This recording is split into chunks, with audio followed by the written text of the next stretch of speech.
Salut à toi! Du coup, ce que tu vas voir ici, c'est tout le travail que j'ai entrepris autour des musiques de table. Du coup, les musiques de table, c'est une pièce pour 3 percussionnistes créée par le compositeur belge Thierry Demey aux alentours des années 2000. C'est une création qui met en avant tout autant le geste des mains des musiciens que le son produit. Et le seul instrument utilisé par les musiciens, c'est tout simplement une table.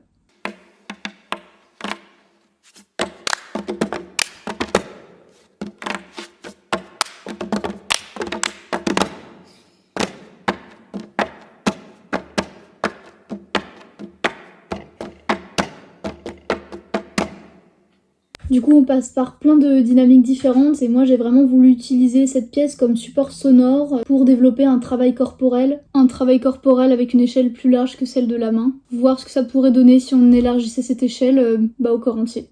Et bien sûr, ce qu'on a mis là en place avec les danseurs, ce n'est pas du tout quelque chose de figé. En fait, il pourrait y avoir 1000 autres combinaisons possibles pour aborder ce travail. Et du coup sur YouTube, bien évidemment, on peut trouver plusieurs versions des musiques de table et je tenais juste du coup à préciser que celle sur laquelle je me suis basée, c'est celle des étudiants en percussion de la Haute École de musique de Genève.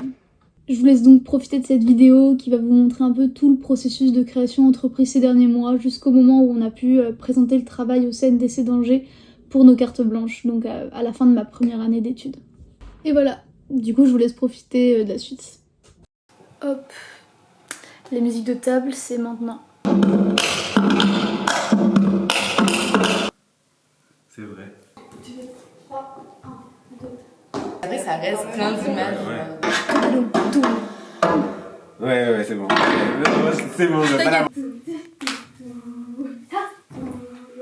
la... Retranscrire en fait sur papier. Par exemple, cette ligne-là, c'est cette ligne-là. Donc là, c'est les rythmes. Et là, en fait...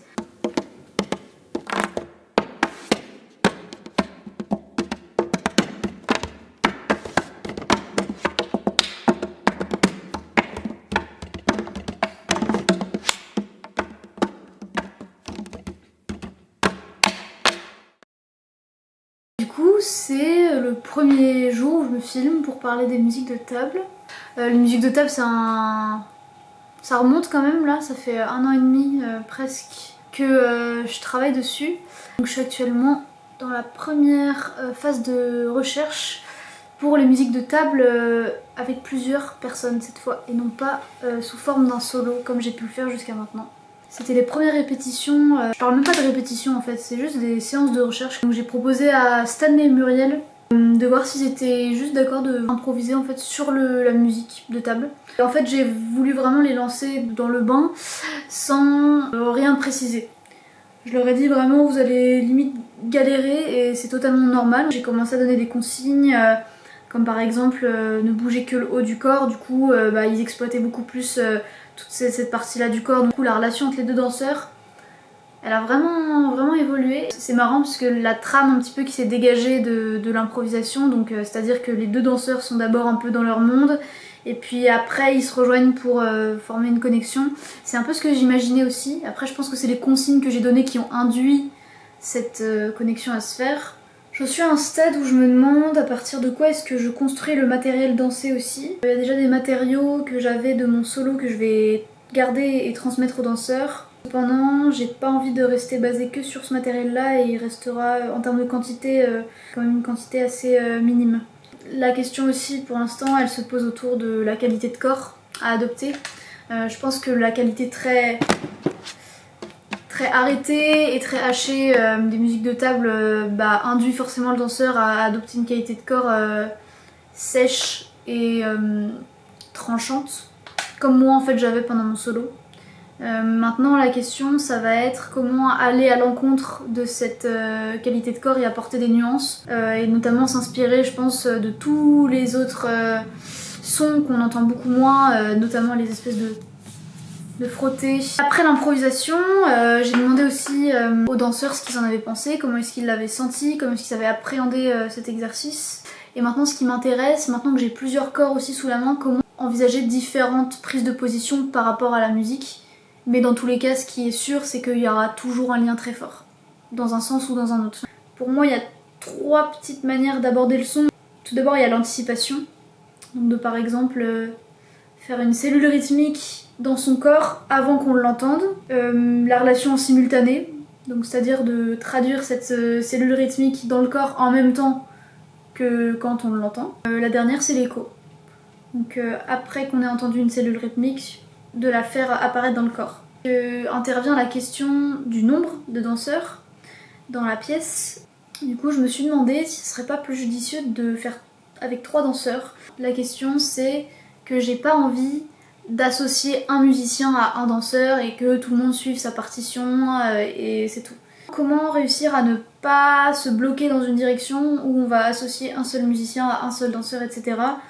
Je pense que ça va être du travail de tricotage, de couture, de la dentelle. Donc chaque musicien a sa propre partition. Pour moi, chaque danseur a aussi sa propre partition corporelle. Et entre toutes ces partitions, de faire des croisements, des répétitions, des reprises, un travail assez minutieux, assez précis. C'est un petit peu une étude en fait pour moi finalement, des musiques de table et des possibilités qu'on peut introduire dans tout ce travail. Voilà, bah le travail continue. Ah, c'est dur. Sinon, donc j'ai fait improviser Louise aussi toute seule. Parce que du coup ça différait de ce que Muriel et Stanley avaient fait, surtout qu'elle était toute seule à improviser. Elle a beaucoup plus exploité aussi les bruits avec le corps. En tout cas ça m'a pas mal aidé aussi. Mardi dernier j'ai pu donc faire une répétition et une improvisation avec les 3 danseurs.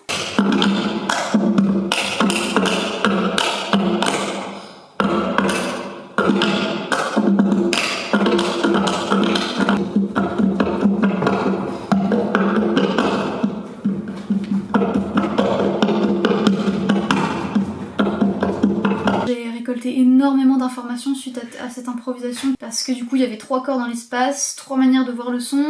Première chose, maintenant il faut que je clarifie la notion d'entrée et de sortie.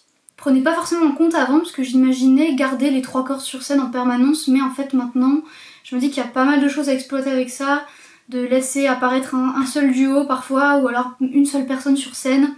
Aussi la question de la composition dans l'espace. C'est vrai que quand il y a 3 danseurs, on peut vite se retrouver avec un duo et un solo. Choisir aussi les questions de où est-ce que je veux mettre le focus par exemple. Est-ce que je vais vouloir faire en sorte que il n'y ait pas un focus qui se fasse sur un seul des danseurs comparé aux 2 autres, mais qu'on ait plus une vision globale. Après le spectateur bien sûr fera ce qu'il veut. Ça a aussi pour moi un grand lien avec la question du regard. Qu'est-ce que les danseurs regardent? Enfin bon, tout ça c'est à prendre en compte. Et voilà, en tout cas pour l'instant c'est toutes les choses qu'il faut que je clarifie. Du coup j'ai une semaine toute seule chez moi. La semaine prochaine je puisse proposer aux danseurs des choses très concrètes qu'on va tester et voir si ça marche. Et donc pour avoir plus d'informations j'ai voulu chercher les partitions des musiques de table sur internet et du coup c'était bien évidemment payant. Livraison gratuite, 70 €. C'est compliqué. C'est vraiment très très précis quand même. La partition, elle codifie les mouvements des doigts, des ongles, des paumes et des phalanges. Et ça pour 3 interprètes en plus, donc 3 parties différentes. Et je me dis peut-être que ma gamme de mouvements justement va pouvoir se baser sur cette codification là. C'est-à-dire qu'en fonction de si les mouvements des musiciens sur la table se font avec les doigts ou les ongles, ça va aussi varier l'utilisation des parties du corps des danseurs. Il faut donc que je fixe les parties du corps qui vont être plus ou moins en mouvement. En fait, pour essayer de plus visualiser les parties de chaque musicien, j'essaie de retranscrire avec une partition que j'ai créée ce qu'ils font. Par exemple, quand c'est le dos de la main qui touche la table, et en fait ça va correspondre à un petit rectangle au bord arrondi rouge. Par exemple, quand c'est un espèce de glisser, j'ai fait une espèce de grande virgule noire et donc du coup à travers tout ça de tout retranscrire pour visualiser la partie de chaque musicien. Je pense qu'à partir de ce schéma là je vais construire cette gamme de mouvements. Comme c'est une exploration de la main pour les musiciens, ça va être une exploration du corps pour les danseurs, d'associer pour chaque petit dessin de ma partition un mouvement ou alors une partie du corps qui va devoir initier le mouvement à chaque fois que c'est cette partie de la main qui touche la table. Après le plus dur et je pense que le plus long qui va être à faire c'est justement qui fait quoi. 3 danseurs auront des parties très distinctes, ils vont avoir des petits moments où il y aura des similitudes et des ressemblances et des regroupements, mais ils ont quand même tous les trois des parties assez distinctes. Par exemple, sur cette page-là, donc j'ai ma petite partition qui correspond aux 2 premières minutes. Et donc du coup, je vais la retranscrire à côté en gardant du coup le même schéma. Je vais faire correspondre avec les mouvements, en précisant s'il y a un seul danseur qui le fait ou les deux, qu'est-ce que font les autres, mais bon, du coup, c'est encore à travailler. Ok, du coup, j'ai vu des vidéos, des impros. En fait, je me rends vraiment compte qu'il va falloir bien connaître le son. Pour la première partie, moi je voyais un truc, du coup, vous êtes très indépendants les uns des autres. Et pour ça, il faut une précision, aider à trouver des structures qui se répètent comme des petits thèmes. Il y a un thème, enfin vous voyez ce dessin là, une espèce de virgule avec un trait et tout. Bah il est là, il est là, il est là, enfin on le voit vraiment plein de fois. Donc cette cellule rythmique que je viens de montrer aux danseurs, comme elle est répétée très souvent dans la partition, j'ai vraiment voulu fixer un enchaînement de mouvements spécifique dessus. Un peu comme un thème musical que je voulais utiliser vraiment comme un point d'accroche, un point de ralliement, si j'avais envie de faire en sorte que les danseurs se retrouvent sur les mêmes mouvements au même moment. Du coup ça fait fa, tout, ti, tout, ta, tout, vite, fa, pou, pa, pou, pa, pou, six.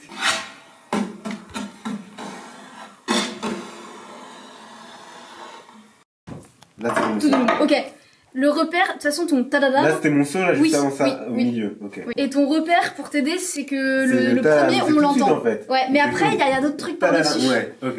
Non, toi, c'est que quand il y a celui du milieu qui vient. C'est là.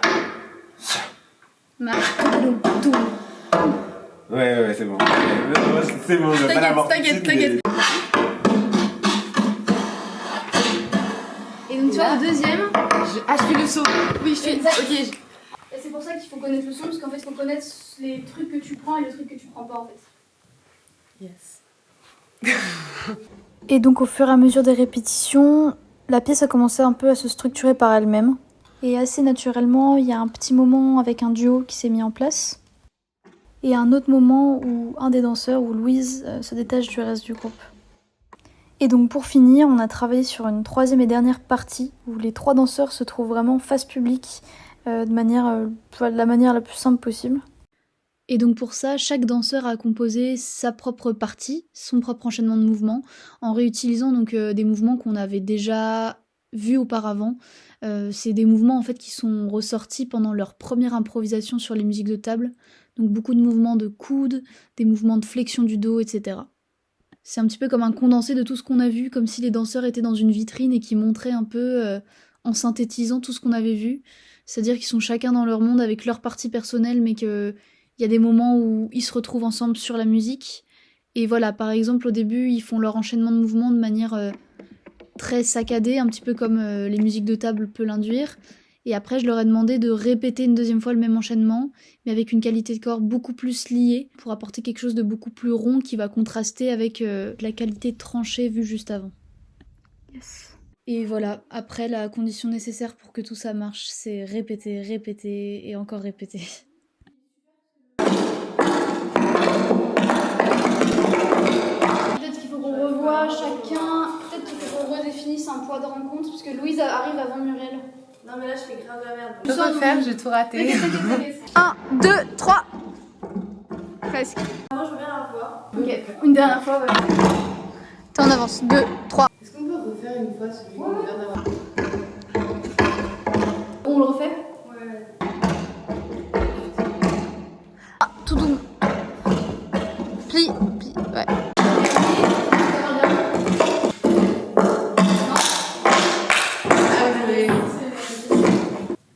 Et est-ce que tu peux baisser un tout petit peu les contres? Ouais, là je pense c'est pas mal.